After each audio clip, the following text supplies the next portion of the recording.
यथावत नै छ, तर अलिकति फरक विषयवस्तु आज। सम्माननीय सभामुख महोदय, म यो संसदलाई सोध्न चाहन्छु र सभामुखज्यूलाई पनि अपिल गर्न चाहन्छु। गणेश नेपालीको मृत्यु यो राज्यको नीतिको कारणले गर्दा उसको मृत्यु भयो र आत्मदाह उहाँले गर्नुभयो र सम्मानित मार्फत संसद मार्फत म सम्माननीय प्रधानमन्त्रीज्यूलाई विनम्र अपिल गर्न चाहन्छु र संसार नेपाललाई सोध्न चाहन्छु, यो काठमाडौँ सहर अरबपति र करोडपतिहरूको मात्रै हो? यो गरिब दुखी श्रमिक र निमुखा जनताको पनि सहर हो या होइन? पहिला यदि गरिब दुखी जनताको सहर हो भने यो नेपालको राजधानी किन हो? नेपालको राजधानी हो भने यो गरिब दुखी र सरबारा वर्गको र जनताको पनि सहर हो। आज गरिब दुखी जनता यो सहरमा बाँच्न नपाउने भइसके अघिल्लो पटक मेयर भएका कारणले गर्दा यो अवस्था आज सिर्जित बनेको छ। सम्माननीय सभामुख महोदय, सरकार कसलाई चाहिन्छ? सरकार अरबपतिलाई चाहिँदैन सम्माननीय सभामुख महोदय, र करोडपतिलाई पनि सरकार चाहिँदैन। उनीहरूलाई त्यति आवश्यक हुँदैन सरकारको।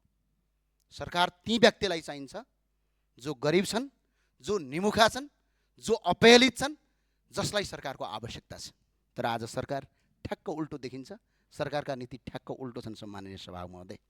आज सरकारका ऐन नीति नियमहरू हेर्दा सुविधा र व्यवस्था हुने खाने अरबपति र करोडपतिहरूको पक्षमा केन्द्रित देखिन्छन्। म एक एक नियम ऐन मन्त्री परिषदका निर्णय लिएर पढाउन सक्छु सम्माननीय सभामुख महोदय। गरिबका लागि देखिँदैनन्।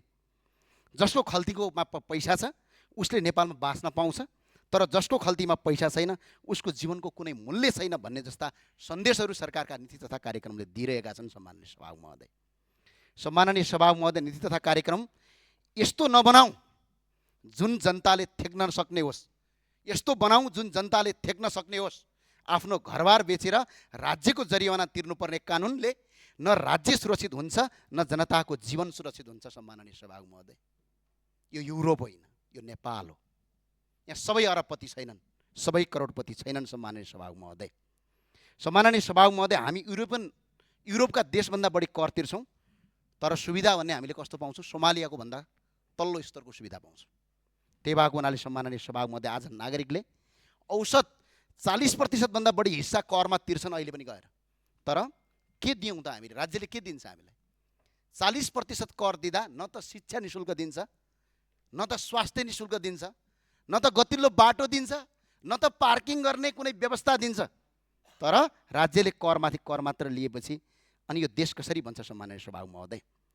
तर रोड ट्याक्सदेखि लिएर हरेक ट्याक्स गर्ने हो भने अहिले 296% राज्यले कर सलोपर गर्छ, तर सुविधा केही पनि छैन। अनि तर यसको बदलामा के पाउँछ? मृत्यु पाउँछ सम्माननीय सभामुख महोदय, आत्महत्या पाउँछ, जो गणेश नेपालीको हिस्सामा हिजो भयो। सम्माननीय सभामुख मार्फत गृहमन्त्रीज्यूलाई भन्न चाहन्छु, तपाईँ गृहमन्त्री हो कि कन्टेन्ट क्रिएटर हो?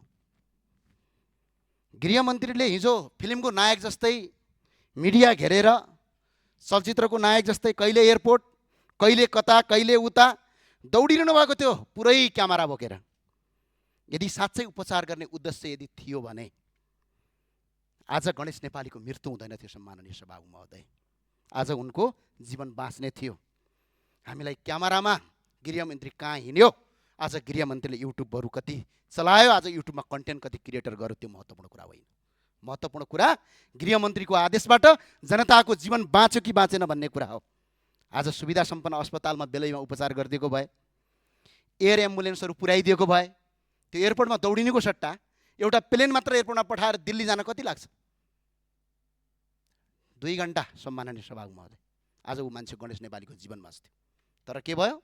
कन्टेन्ट क्रिएटर, लाइक, भ्युज पाउनका लागि गरिने गतिविधिले त्यो एकछिन त मान्छेले वाह वाह भन्ला, तर गन्तव्यमा यसले घाटा नै गर्छ सम्माननीय सभामुख महोदय।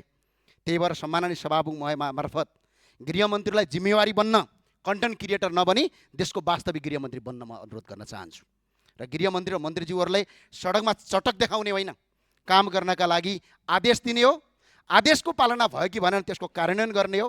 हिजो सडकमा प्रदर्शन गर्नुभन्दा गणेश नेपाललाई राति नै हेलिकप्टर मार्फत उद्धार गरी नेपाल वायुसेना निगमको जहाजबाट एम्बुलेन्सबाट दिल्ली पुर्याइदिएको भए यो अवस्था हुँदैन थियो सम्माननीय सभामुख महोदय।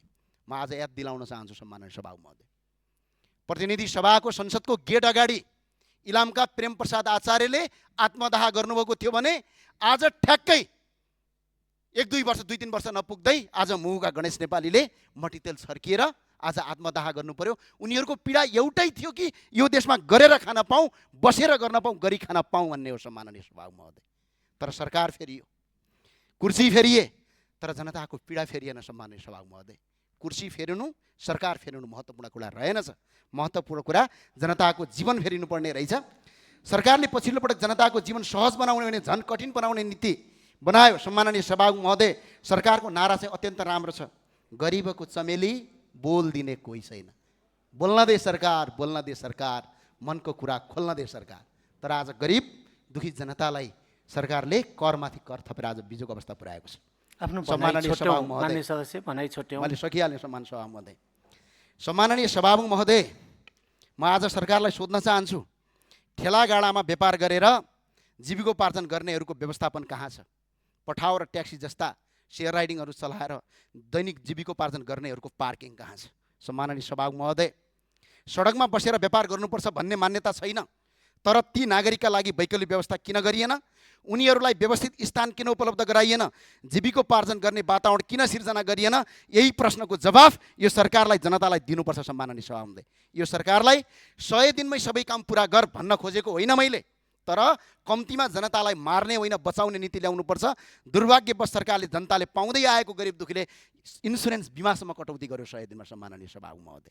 त्यही भएर सम्माननीय सभामुख महोदय, सरकारलाई सबै 100 दिनमा गर्न आऊ भन्न आएको होइन, तर हिजो स्थानीय सरकारको प्रमुख हुँदा काठमाडौँमा गरिबलाई बाँच्न गाह्रो भयो। आज त्यसको परिणाम हामीले भोगिरहेका छौँ सम्माननीय सभामुख महोदय। त्यो भएर सरकारलाई विनम्रता गर्न चाहन्छु, हिजोको सरकारले जनताको कुरा सुनेन, जनताको कुरा बुझेन भनेर जनताले मत परिवर्तन गरेका हुन्। तर जनताको कुरा सुने जस्तो गर्नुहुन्छ, देखे जस्तो गर्नुहुन्छ, युट्युबमा भिडियो आउँछ, टेलिभिजनमा इन्टरभ्यू आउँछ, तर कन्टेन्ट बनाइन्छ, लाइक कमाइन्छ, भ्युज कमाइन्छ, तर जनताको जीवन बचाइँदैन। आज कर्णालीमा पनि एउटा हेलिकप्टर नपठाएर मान्छेहरूको मृत्यु भयो। आज पनि एउटा उद्धार नगरेर आज मान्छे, एउटा गणेश नेपालीको आज मृत्यु भएको छ। त्यही भएर सम्माननीय सभामुख महोदय, आज यदि गणेश नेपाली जीवित हुनुहुन्थ्यो, यदि सरकारले बेलामा उद्धार गरेको भए, गरिबको चमेली बोल दिने कोही छैन, मलाई बोल्न दे सरकार, मनको कुरा खोल्न दे सरकार भन्ने सरकारलाई गरिब दुखी जनताको आँसु पुछिदे सरकार भन्छु। धन्यवाद। जय राष्ट्रवाद, जय नेपाल।